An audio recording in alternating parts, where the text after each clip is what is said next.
Episode 14. This is Fred Talks, a podcast of ideas worth sharing. Fred Talks addresses leadership, education, technology, discipleship, and ministry. Let's get started. In this second session of our podcast series on influence, I'll be talking about the issue of understanding social media's ability to influence others. In our first podcast, we talked about the issue of influence and what it is, and how influence is often misunderstood. If you haven't listened to it, I encourage you to do so.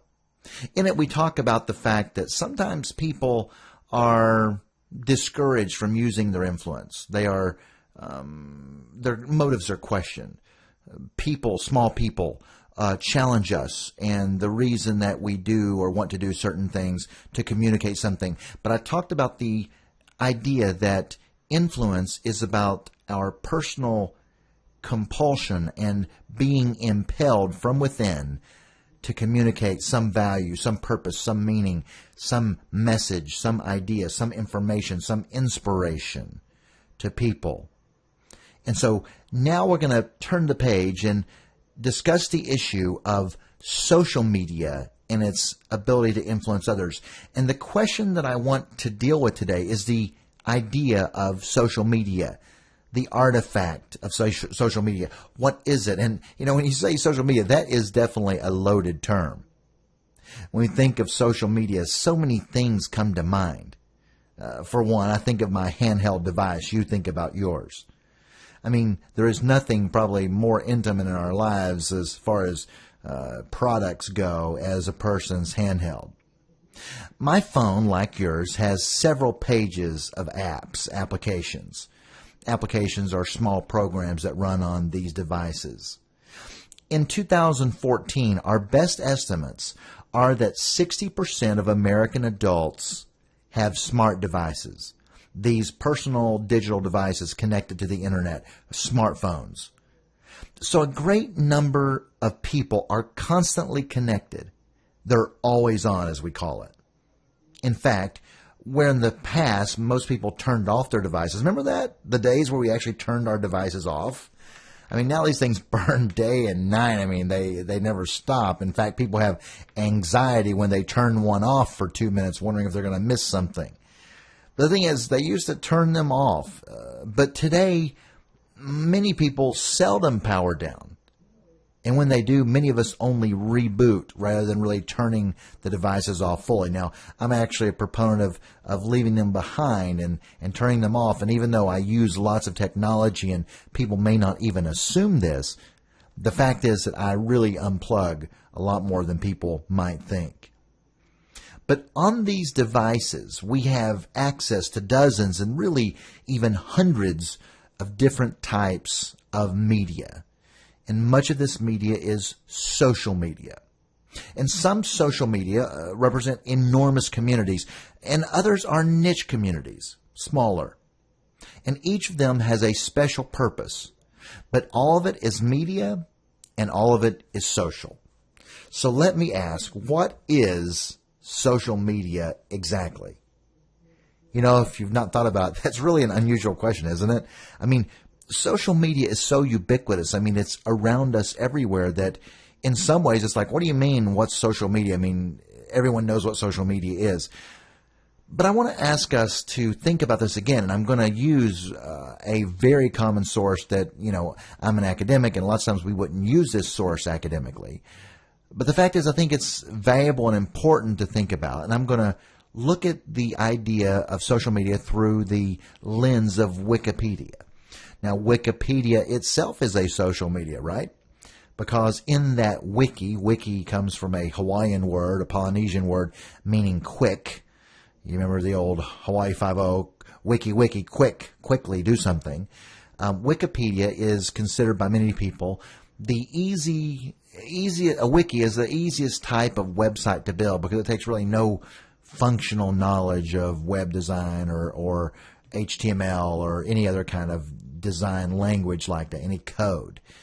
But according to Wikipedia, which is a social media where people join together to create an encyclopedia using a wiki hence Wikipedia. According to this, they say that social media is the social interaction among people in which they create or share or exchange information and ideas in virtual communities and networks. Social media has been defined as a group of internet-based applications that build on what's called the ideological and technological foundations of Web 2.0. I'm going to explain that in a minute, by the way.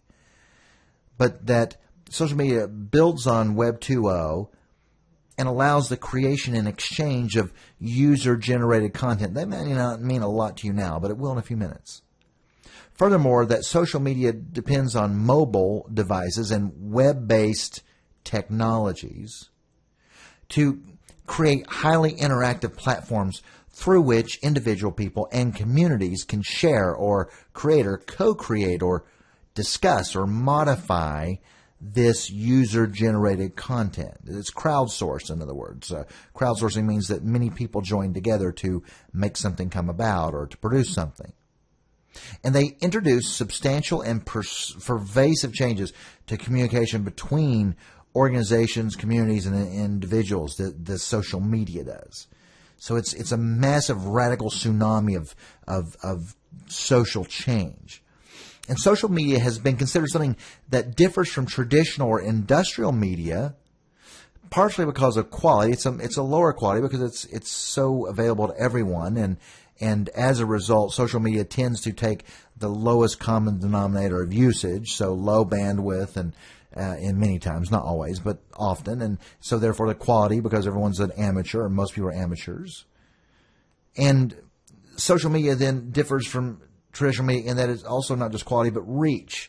Social media is just everywhere. It's also frequency. You get to it a lot more often. A good example is the news. I mean, in social media, you can get news 24 hours a day, 7 days a week, whereas on traditional kinds of media, you would get it at 6 p.m. or 5 p.m. or whatever a day when you watch the evening news. Remember those days?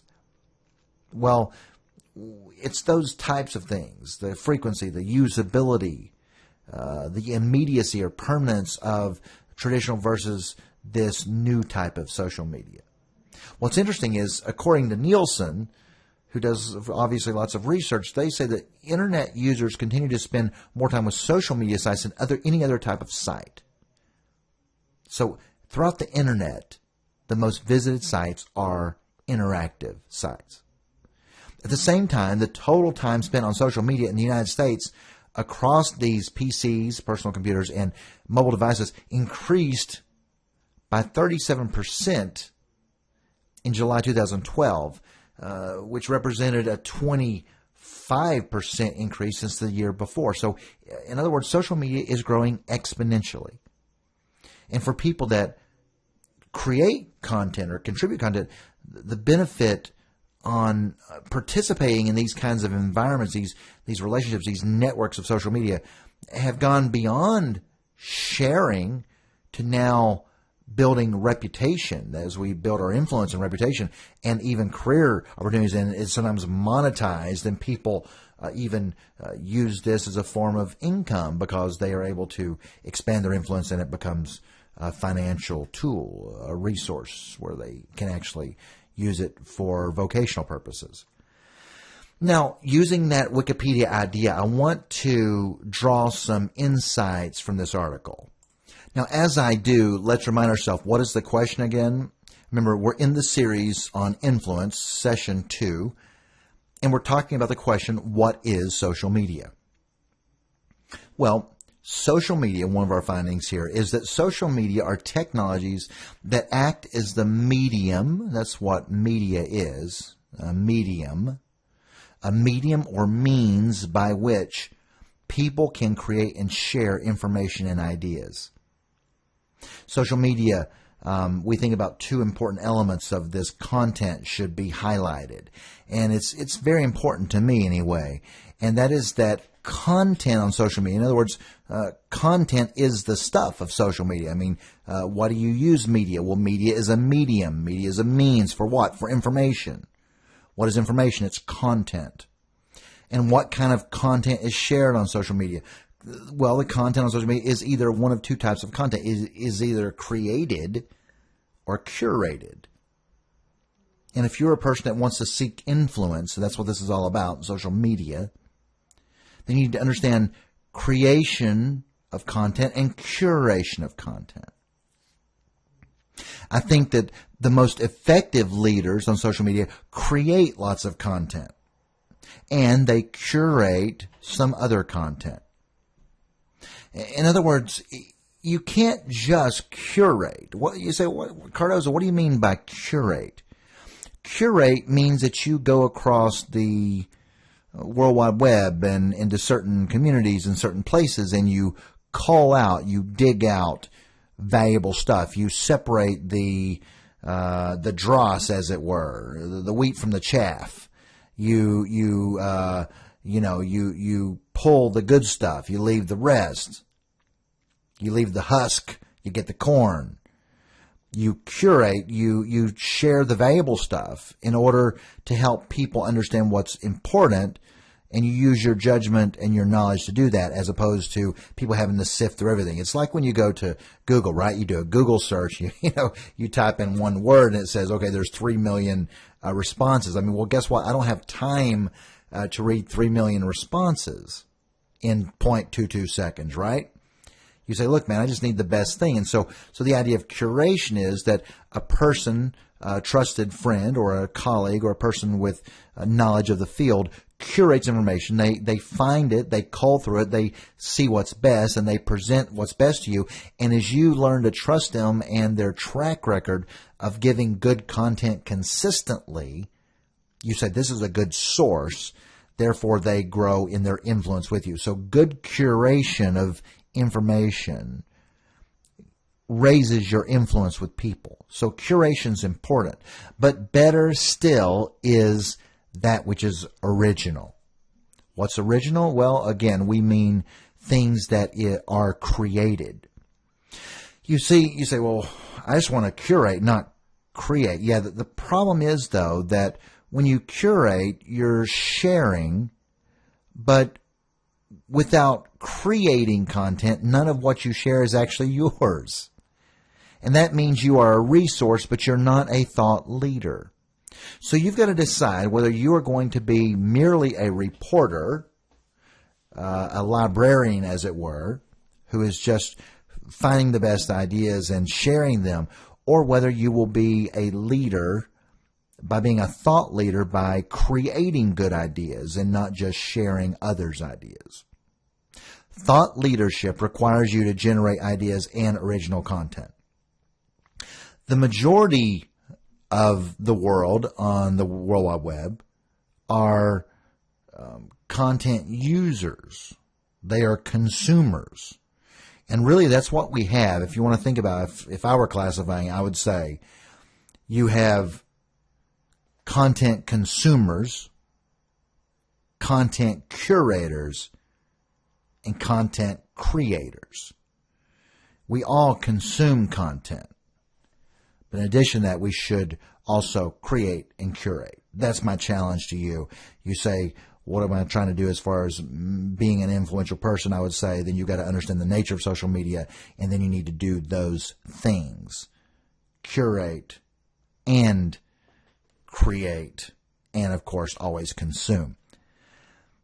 Social media allows this content, this is another insight I have, this content meaning what? Meaning information and ideas about convictions or truth or events or products and resources. It allows this content to be shared in network communities of people. These are people who willingly participate in virtual conversations. And these conversations, this is important, is either synchronous or asynchronous. This is something we use in the field of distance learning or distributive learning. Synchronous or asynchronous simply means synchronous would be simultaneous, happening at the same time. Asynchronous, not synchronous, asynchronous means not at the same time, not in real time. I am doing this podcast at another time than you are listening to it. When I'm doing this podcast, you're sleeping or you're at the ball game. You're not even aware that I'm recording a podcast right now. It is asynchronous. I am doing it one time. You are hearing it another time. Because why? I am broadcasting. I'm sharing this content to you. It is interactive in the sense that you can interact with it on social media and with me. But it's not interactive in the sense that it is in real time, live, where it's a conversation. It is one way. It is a broadcast. And so in that way, this is an asynchronous design, whereas others are synchronous. Video conferencing, live video conferencing is synchronous. It's in real time. You say, well, that's a lot better than asynchronous. In a way, the problem is synchronous is happening at one time in one place, and only those who are there and available at that time can do it. Asynchronous means people can view it or listen to it other times. If I was having a conversation right now that was not recorded, it was synchronous, let's say, then no one except for those who are here listening right now could hear it. By it being asynchronous, it can be shared for later. And so you see that both synchronous has great value and then asynchronous have value. But the thing is that social media allows this content in these types of ways. For example, when you share things in Facebook or Twitter, those are in some ways asynchronous. People can involve themselves and be active on a moment-by-moment basis, but people usually leave a post, right? And then it's read later and people respond to it. But then there's also chats and interactive things like that. So Facebook chat, for example, is when people are doing it in real time. So the thing is that social media use all of these things, and it's important to think about that and how to use it best. Another description of social media that was described was that it's built and based on internet-based or World Wide Web connected applications, these apps, and that large percentages of our society can access these nearly at any time. And this is important now. It's going to get a little bit technical for a second. That these are built, Wikipedia said, on the ideological and technological foundations of Web 2.0. I said I was going to describe that, so let me go ahead and unpack that. What does it mean to be, an ideological and technological foundations? What's that? The idea, ideologically, is ideological comes from the root word idea. That's the two words are very similar. The idea that people crave connection and meaningful interaction with other people, but that they want this interaction at times of their choosing. They want this interaction at times of their availability. And that's what social media is built on. It's based on that ideological and foundation. Namely, that we want to communicate, we want to interact, but we want to do it at a time of our choosing and availability. Meaning when? Again, synchronously or asynchronously, depending on whether we are available or want to be made available or not. Sometimes we're available, but we don't want to make ourselves available because we're not up to it or what have you. And it's also the idea that they want to collaborate together in sharing information in ways that are interactive. And that's what we mean by the technological foundations. That is, that technology has made now this possible for us to share ideas in ways that are interactive. No longer is it just a white paper or a sheet of paper that's typed that people read and then they see it and that's it. But now we have collaborative documents that are interactive. In other words, you can go to Google if you don't know, and you can create a Google Doc, and multiple people that have access to that document can type on that same document in real time. Now, that breaks down at some point because Google Documents only handles a certain number of users on one single document. Me and some friends were in an event where there was over 150, 170 people on one document, and Google just bombed out. And so it can't handle, lots of people, but multiple people at least can interact on something like that at the same time. In other words, the idea behind Web 2.0 is that there's a conversation rather than a broadcast, not just broadcast only. And there is in Web 2.0, you say, what's Web 2.0? Well, Web 1.0 was the idea that we had the internet finally. Web 2.0 is the assumption that now things have become interactive, that we have empowered the listener, and not only the speakers empowered, but the listeners empowered, and that now everyone's more on level footing. Web 2.0 is the assumption that authority and power is now distributed among people more equally. And that is because people have been empowered by this platform and the reach and influence of digital media and technology, and that this has democratized. You say, wow, what are these words? Yeah, I get it. I know they're bizarre. But the thing is, in other words, democratized meaning that digital media and technology has leveled the playing field. It has made everyone able to do this. It has made us equal partners, where now the consumer or the buyer or the hearer or the audience is now empowered and influential rather than powerless and influenced by the brainwashing effect of one-way media that tells you things rather than listening to you. So, in short, Web 2.0 has to do with user-generated content that's created and exchanged. And this is the democratization, that is the empowering of the people, by providing them with simple tools on these devices that are capable of empowering them to do things that formerly they could not do, in such a way that the playing field is leveled.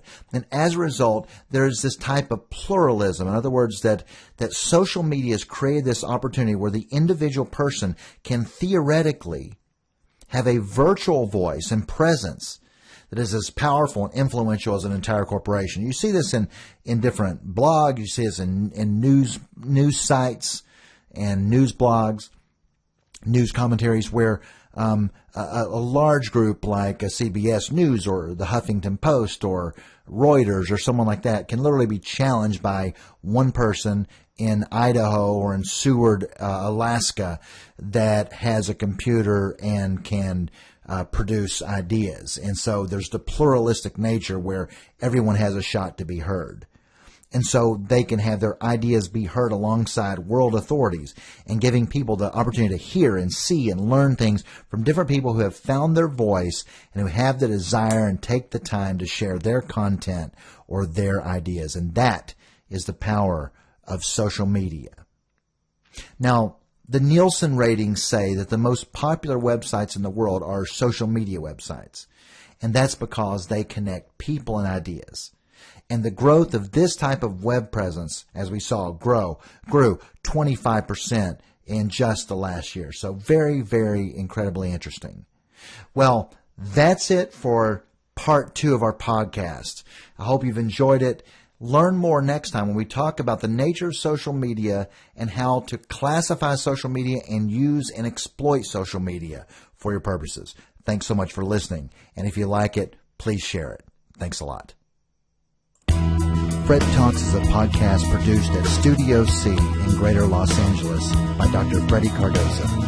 Freddie is a professor, author, and leader who creates and curates dynamic content designed to equip leaders for impact and influence.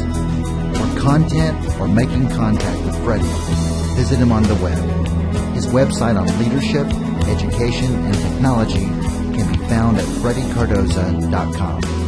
His website on Christian ministry and discipleship is located at www.digitaldiscipler.com.